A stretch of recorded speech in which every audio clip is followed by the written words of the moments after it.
ابراہیم علیہ السلام نے فرمایا میں اس ہستی کو اللہ کہتا ہوں جو ہر دن سورج کو پورب سے لاتا اور مغرب کی طرف لے جاتا ہے، پر اگر تو بھی اس طرح خدائی کا دعویٰ کرتا ہے تو اس کے خلاف سورج کو مغرب سے نکال اور مشرق میں چھپا۔ یہ سن کر نمرود گھبرا گیا اور اس سے کوئی جواب نہ بن پڑا۔ ہیلو دوستو، السلام علیکم ورحمۃ اللہ وبرکاتہ۔ میرا نام ہے شہریار خان، آپ دیکھ رہے ہیں اسلام کے ساتھ کے چینل۔ تو میرے چینل پر آپ کا بہت بہت خوش آمدید۔ دوستو، یہ ویڈیو حضرت ابراہیم علیہ السلام کی کہانی کا تیسرا پارٹ ہے۔ آگ کا سمندر اور اللہ کا کرشمہ۔ قوم کا غصہ بھر گیا اور فیصلہ ہوا کہ حضرت ابراہیم علیہ السلام کو آگ میں پھینک دیا جائے، لیکن جب انسان اللہ پر یقین رکھتا ہے تو آگ بھی اس کے لیے ٹھنڈی پڑ جاتی ہے۔ یہ کہانی ہے ایمان کی طاقت اور اللہ کی قدرت کی۔ تو دوستو، ویڈیو میں لاسٹ تک بنے رہیں۔ تو چلیے ویڈیو کو شروع کرتے ہیں۔ دوستو، پچھلی ویڈیو میں ہم نے دیکھا تھا حضرت ابراہیم علیہ السلام نے بت پرست قوم کو نصیحت کے لیے بتوں سے بغاوت کی۔ اب اس ویڈیو میں ہم غور کریں گے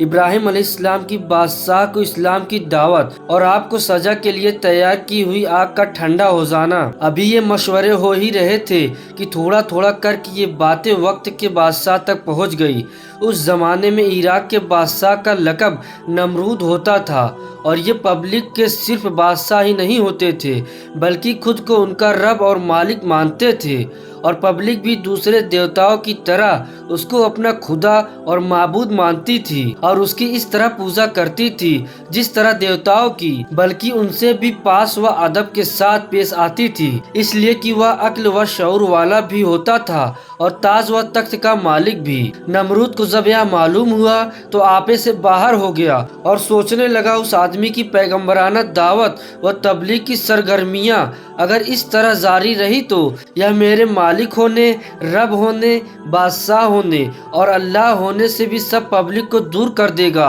اور اس طرح باپ دادا کے مذہب کے ساتھ ساتھ میری یہ حکومت بھی گر جائے گی، اس لیے اس قصے کا شروع ہی میں ختم کر دینا بہتر ہے۔ یہ سوچ کر اس نے حکم دیا کہ ابراہیم کو ہمارے دربار میں حاضر کرو۔ ابراہیم علیہ السلام سے معلوم کیا کہ تو باپ دادا کے دین کے لیے مخالفت کس لیے کرتا ہے اور مجھ کو رب ماننے سے تجھے کیوں انکار ہے؟ ابراہیم علیہ السلام نے کہا کہ میں ایک اللہ کو ماننے والا ہوں، اس کے علاوہ کسی کو اس کا شریک نہیں مانتا۔ ساری کائنات اور تمام عالم اسی کی مخلوق ہے اور وہی ان سب کا پیدا کرنے والا اور مالک ہے۔ تو بھی اسی طرح انسان ہے جس طرح ہم سب انسان ہیں، پھر تو کس طرح رب یا خدا ہو سکتا ہے، اور کس طرح یہ گوگے بہرے لکڑی کے بت خدا ہو سکتے ہیں؟ میں صحیح راہ پر ہوں اور تم سب غلط راہ پر ہو، اس لیے میں حق کی تبلیغ کو کس طرح چھوڑ سکتا ہوں اور تمہارے باپ دادا کے اپنے گڑھے ہوئے دین کو کیسے اختیار کر سکتا ہوں؟ نمرود نے ابراہیم علیہ السلام سے معلوم کیا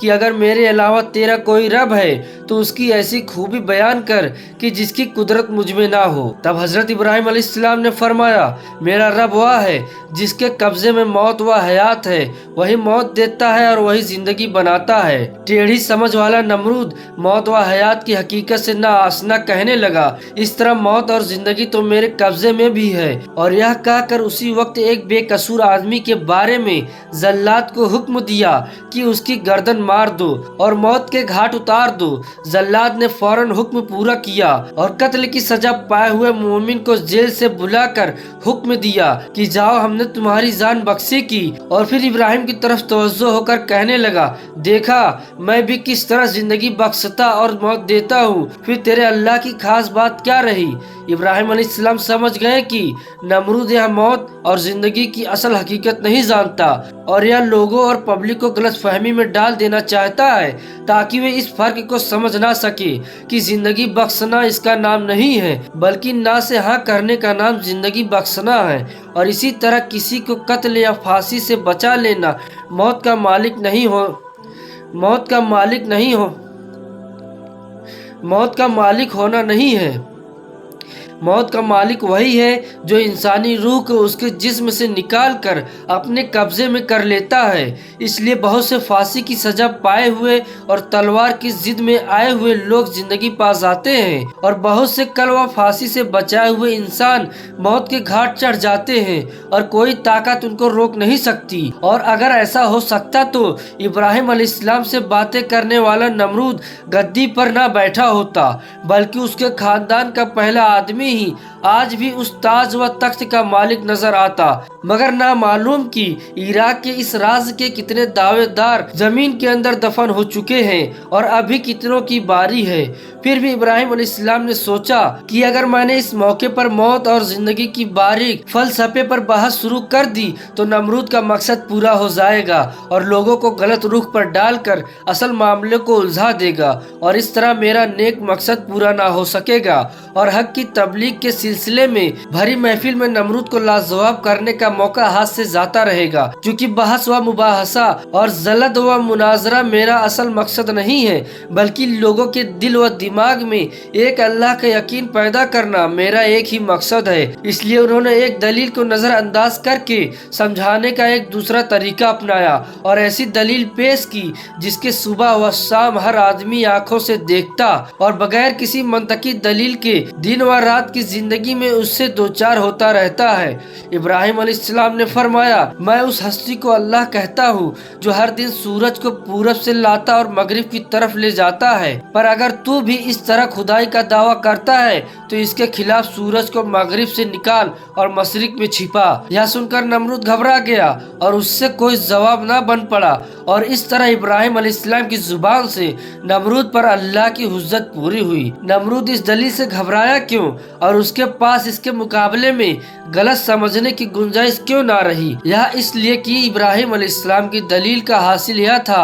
कि मैं एक ऐसी हस्ती को अल्लाह मानता हूँ जिसके बारे में मेरा अकीदा यह है कि यह सारी कायनात और इसका सारा निजाम उस ही ने बनाया है और उसने इस पूरे निजाम को अपनी हिकमत के कानून में ऐसा कस दिया है कि उसकी कोई चीज मुकर्रर जगह से पहले अपनी जगह से हट नहीं सकती है और ना इधर उधर हो सकती है। तुम इस पूरे निजाम में से सूरज ही को देखो कि दुनिया उससे कितने फायदे हासिल करती है। साथ ही अल्लाह ने उसके निकलने और डूबने का भी एक निजाम मुकर्रर कर दिया है, पर अगर सूरज लाख बार चाहे कि वह इस निजाम से बाहर हो जाए तो इस पर उसे कुदरत नहीं है, क्योंकि उसकी बागडोर एक अल्लाह की कुदरत के कब्जे में है और उसको बेशक यह कुदरत है कि जो चाहे कर गुजरे, लेकिन वह करता वही है जो उसकी हिकमत का तकाजा है। इसलिए अब नमरूद के लिए तीन ही शक्लें जवाब देने की हो सकती थी, या वह यह कहे कि मुझे सूरज पर पूरी कुदरत हासिल है और मैंने भी यह सारा निजाम बनाया है, मगर उसने यह जवाब इसलिए नहीं दिया कि वह खुद इसका कायल नहीं था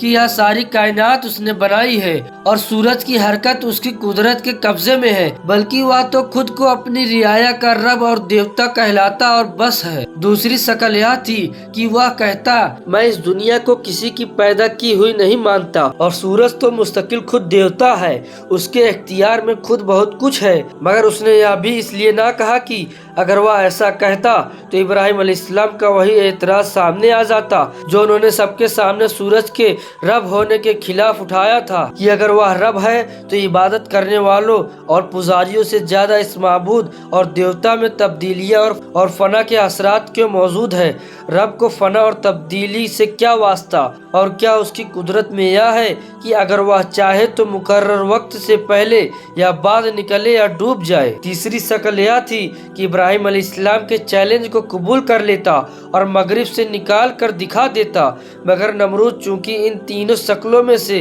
किसी शक्ल में जवाब देने की कुदरत ना रखता था, इसलिए परेशान और लाजवाब हो जाने के अलावा उसके पास कोई दूसरा रास्ता नहीं बचा। गरज हजरत इब्राहिम अलैहिस्सलाम ने सबसे पहले अपने वालिद अजर से इस्लाम के सिलसिले की बात कही, हक का पैगाम सुनाया और सीधा रास्ता दिखलाया। इसके बाद आम लोग और सब लोगों के सामने हक को मान लेने के लिए फितरत के बेहतरीन वसूल और दलील पेश किए, नरमी से, मीठी बातों से, मगर मजबूत और रोशन हुज्जत व दलील के साथ उन पर हक को वाज़े किया। और सबसे आखिर में बादशाह नमरूद ने मुनाजरा किया और उस पर रोशन कर दिया कि रब होने और माबूद होने का हक सिर्फ एक अल्लाह ही के लिए सबसे मुनासिब है और बड़े से बड़े शहंशाह को भी यह हक नहीं है कि वह उसकी बराबरी का दावा करे, क्योंकि वह और कुल दुनिया उसी की मखलूक है और वजूद वह आदम के कैद व बंद में गिरफ्तार, मगर इसके बावजूद की बादशाह अज़र और आम लोग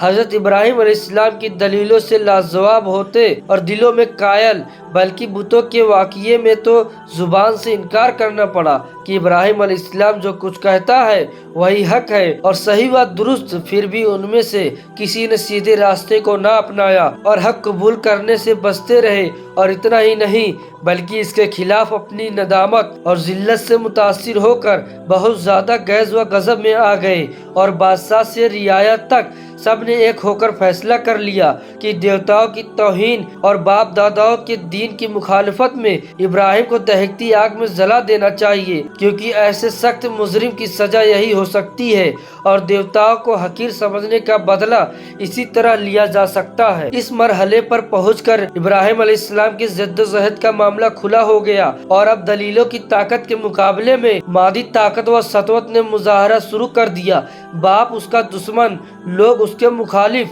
और वक्त का बादशाह उसे परेशान करने को तैयार। एक हस्ती और चारों ओर मुखालिफत की आवाज़, दुश्मनी के नारे और नफरत व हकारत के साथ का बदला और खौफनाक सजा के इरादे। ऐसे वक्त में उसकी मदद कौन करे और उसकी हिमायत का सामान कैसे जुटे? मगर इब्राहिम अलैहिस्सलाम को ना इसकी परवाह थी और ना उसका डर। वह इसी तरह बेखौफ व खतर और मलामत करने वालों की मलामत से बेनियाज हक के ऐलान में मस्त और रुश्द व हिदायत की दावत में लगे हुए थे। अलबत्ता ऐसे नाजुक वक्त में जब तमाम मादी सहारे खत्म, दुनियावी असबाब नापैद और हिमायत व नुसरत के ज़ाहिरी असबाब मफकूद हो चुके थे, इब्राहिम अलैहिस्सलाम को उस वक्त भी ऐसा बड़ा जबरदस्त सहारा मौजूद था जिसको तमाम सहारों का सहारा और तमाम मददों का मदद करने वाला कहा जाता है, और वह एक अल्लाह का सहारा था। उसने अपनी जलीलुल कद्र पैगंबर कौम के बड़े दर्जे से हादी और रहनुमा को बेयार व मददगार न रहने दिया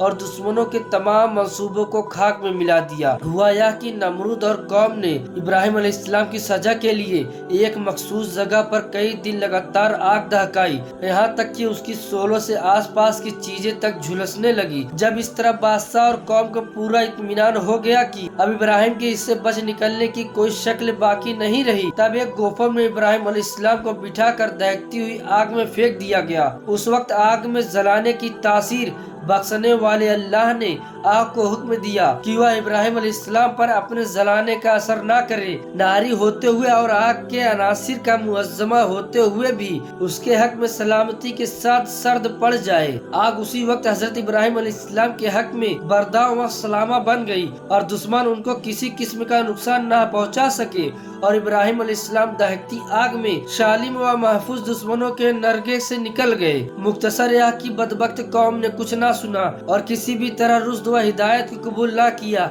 और इब्राहिम अलैहिस्सलाम की बीवी हजरत सारा और उनके बिरादरजादा हजरत लूत अलैहिस्सलाम के अलावा कोई एक भी ईमान नहीं लाया। तमाम कौम ने हजरत इब्राहिम अलैहिस्सलाम को जला देने का फैसला कर लिया और दहकती आग में डाल दिया, लेकिन अल्लाह ताला ने दुश्मनों के इरादों को जलील व रुस्वा करके हजरत इब्राहिम के हक में आग को बरदम व सलामा बना दिया। तो अब हजरत इब्राहिम अलैहिस्सलाम ने इरादा किया कि किसी दूसरी जगह जाकर पैगाम इलाही सुनाए और हक की दावत पहुँचाए, और यह सोचकर फीदान आराम से हिजरत का इरादा कर लिया। और इब्राहिम ने कहा, मैं जाने वाला हूँ अपने परवरदिगार की तरफ, करीब ही वह मेरी रहनुमाई करेगा। यानी अब मुझे किसी ऐसी आबादी में हिजरत करके चला जाना चाहिए जहाँ अल्लाह की आवाज हक पसंद कान से सुनी जाए। अल्लाह की जमीन तंज नहीं है, या नहीं सही और सही मेरा मकाम पहुँचना है। अल्लाह अपने दीन की इसाअत का सामना खुद पैदा कर देगा। इंशाअल्लाह अगली वीडियो में पार्ट 4 में हम हजरत इब्राहिम अलैहिस्सलाम का